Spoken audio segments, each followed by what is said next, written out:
from zo dimle mahame mapjandre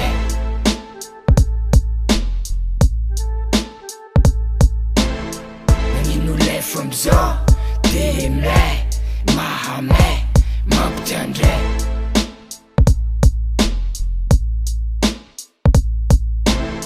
Tandemi says dukana duka mapamwaka tabalwaka magwaka mapsafuaka mapruaka mapfanduaka fafnaetanganle Rehetra jabimlo kwata fit mapte dot mapda bro tandem fuanga sem dot tongtaninyana zavitana inanana atonaftof yading amnefa ienangana atovem sengana isentengana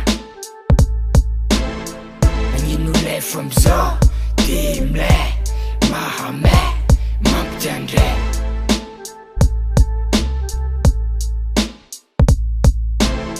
Nanginule from zo dimle mahame mapjandre Yeah, tous vanité, que de vanité, rien que vanité, yo, yeah, ok, yo, c'est désir de convoiter, soit soif de posséder, pouvoir avec une telle intensité à vouloir conquérir, à acquérir, à assouvir sa vanité.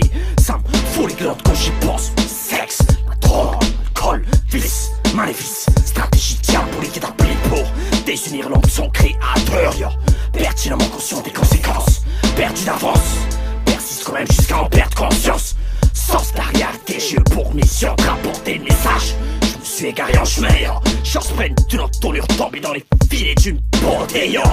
Les choses se sont passées comme je l'espérais, au sol puissant. Beaucoup de gens y tombent, parfois ne s'en relèvent jamais, yeah. Nanginule from zo dimle mahame mapjandre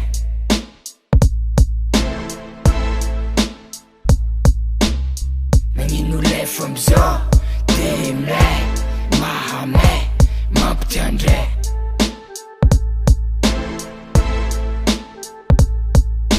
Mandora amtslan, Paul mangan bifnan Mantan kwa mantana kiflang Simpod flang finwaring Avato sa mait fanay tafit chalaling Atof tuk kami alam yaring Fotsim faring Rajab ko fangwaring iwarang Mantala lang ang piyarin Fangam pra Angam na farafit Mga diof at slamod labang tuf Funat sampit maning itmiyar malos evo fafin Anang faretang Sumyali faf neva kireng yaretang Yeah Nanginule from zo dimle mahame mapjandre